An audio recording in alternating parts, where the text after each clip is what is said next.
Hi, welcome to another video. मैं हूं doctor विशाल। आज इस वीडियो में मैं आपको ये समझाना चाहता हूं कि हर्निया के बेस्ट ट्रीटमेंट ऑप्शंस क्या हैं। ये वीडियो मैं इसलिए बना रहा हूं क्योंकि बहुत सारे लोगों को ऐसा लगता है कि हर्निया कोई ऐसी बीमारी है जो कि दवा से ठीक करी जा सकती है।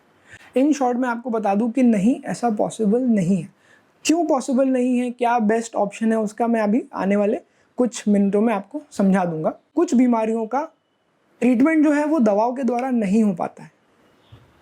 ऐसा नहीं है कि डॉक्टर आपसे पैसे लेना चाहते हैं या उनको कोई और ट्रीटमेंट आता नहीं है इसलिए आपको वो सर्जरी एडवाइस कर रहे हैं। आजकल इंटरनेट का ज़माना है, नॉलेज इन्फॉर्मेशन चारों तरफ अवेलेबल है। आपको कभी भी डाउट आए तो आप किसी और डॉक्टर का ओपिनियन ले सकते हैं, आप खुद जाके चीज़ें पढ़ सकते हैं। मैं तो यहाँ तक कहता हूँ कि मेडिकल टेक्स्ट बुक भी आप खरीद के पढ़ सकते हैं अगर आप डेप्थ में चीज़ों को समझना चाहते हैं। तो जहाँ तक हर्निया की बात आती है, सबसे पहले हम ये समझेंगे कि हर्निया होता क्यों। जब हमारे पेट के अंदर प्रेशर बढ़ जाता है तो जो बॉडी में छोटे छोटे कैविटीज़ होते हैं, जहाँ पर भी वीकनेस होती है हमारे पेट के अंदर इस एरिया में, उस वीकनेस के थ्रू वहाँ पे जो छेद है उसके अंदर से बॉडी के ऑर्गन्स बाहर आने लगते हैं। और जब वो बाहर आने लगते हैं तो स्किन के ऊपर एक सूजन के रूप में दिखाई देते हैं और उसी को हम हर्निया कहते हैं। ये हर्निया कहीं भी हो सकता है। ये हर्निया नीचे जांघों के पास हो सकता है, ये पेट में बीच में हो सकता है, ये अंदर के अंदर भी हो सकता है जिसको हम हाइएटस हर्निया कहते हैं। तो ऐसे अलग अलग टाइप की हर्निया होती है, लेकिन सबका मैकेनिज्म लगभग सेम ही होता है। अब दवाइयों से इसका ट्रीटमेंट क्यों नहीं किया जा सकता? दवाइयों से इसका ट्रीटमेंट इसलिए नहीं किया जा सकता क्योंकि दवाई जो होती है वो किसी बैक्टीरिया के अगेंस्ट या किसी वायरस के अगेंस्ट या किसी ऐसे चीज़ के अगेंस्ट होती है जिसको कि आप मार सकते हो। जबकि हर्निया में ऐसी कोई चीज़ है ही नहीं जिसको कि आप मारना चाहते हो। वो एक एनाटॉमिकल डिफेक्ट है मेडिकल लैंग्वेज में। एनाटॉमिकल डिफेक्ट यानी कि कोई ऐसी फिजिकल चीज़ जिसका कि शेप बदल गया है।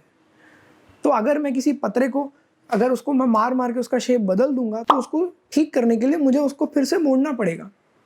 मैं उसको कितना ही इंजेक्शन लगा दूं, कितनी ही दवाई दे दूं, वो उसका शेप चेंज नहीं होने वाला है।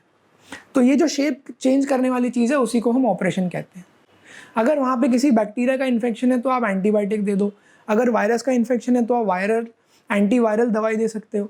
अगर आपको डायबिटीज़ हो गई है तो आप शुगर को कंट्रोल करने के लिए दवा दे सकते हो। अगर आपको ब्लड प्रेशर हो गया है तो आप उसको कंट्रोल करने के लिए दवा दे सकते हो। लेकिन अगर आपको हर्निया हो गया है तो आपको सर्जरी ही करानी पड़ेगी। अब सर्जरी मेनली दो टाइप की होती है, एक ओपन सर्जरी होती है और एक लैप्रोस्कोपिक सर्जरी होती है।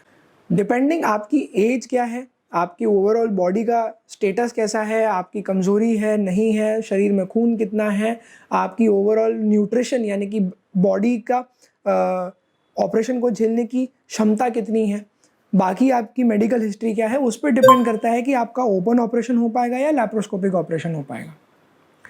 जनरली अगर आपको कोई और मेडिकल कंप्लेंट नहीं है, आपके लंग्स अच्छी कैपेसिटी है, आपके हार्ट की भी अच्छी कैपेसिटी है, आपकी एज भी अगर कम है, तो आपको लैप्रोस्कोपिक ऑपरेशन के लिए क्लियरेंस मिलना ज़्यादा आसान होता है। लेकिन ऑन दी अदर हैंड अगर आपकी एज ज़्यादा है, अगर आपको अलग अलग बीमारियों की दवाइयाँ चल रही हैं, अगर आपको हर्निया बहुत दिनों से रहा है, या अगर आपका हर्निया किसी ऐसे कंडीशन में है जब आपको इमरजेंसी फेस करनी पड़ रही है, तब आपको ओपन हर्निया के लिए ऑपरेशन के लिए एडवाइस दिया जा सकता है। दोनों ही केस में जो ऑपरेशन होता है वो सेम होता है, सिर्फ करने का तरीका अलग है। और क्योंकि करने का तरीका अलग है, उससे रिलेटेड साइड इफ़ेक्ट्स और उससे रिलेटेड फ़ायदा या नुकसान भी अलग अलग है।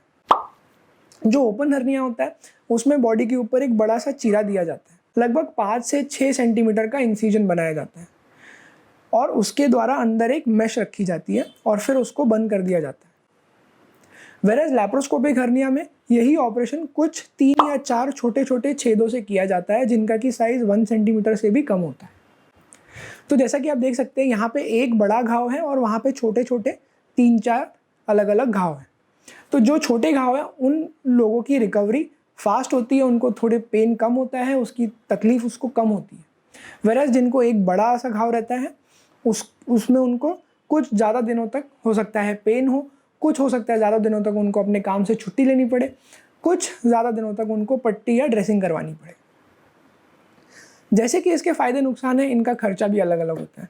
जो लैप्रोस्कोपिक ऑपरेशन है जनरली उनका खर्चा ओपन वाले ऑपरेशन से थोड़ा ज़्यादा होता है, उसमें कंफर्ट भी ज़्यादा होता है और उसको करना भी डिफ़िकल्ट है, कॉम्प्लिकेटेड है, इसीलिए सारे सर्जन्स उसको नहीं कर पाते हैं।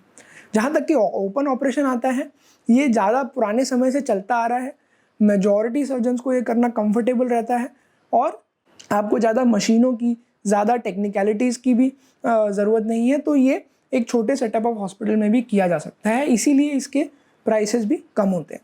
तो ये था एक शॉर्ट वीडियो आपको ये समझाने के लिए कि हर्निया का बेस्ट ट्रीटमेंट क्या है, एंड उसका आंसर है सर्जरी, ओपन सर्जरी या लैप्रोस्कोपिक सर्जरी।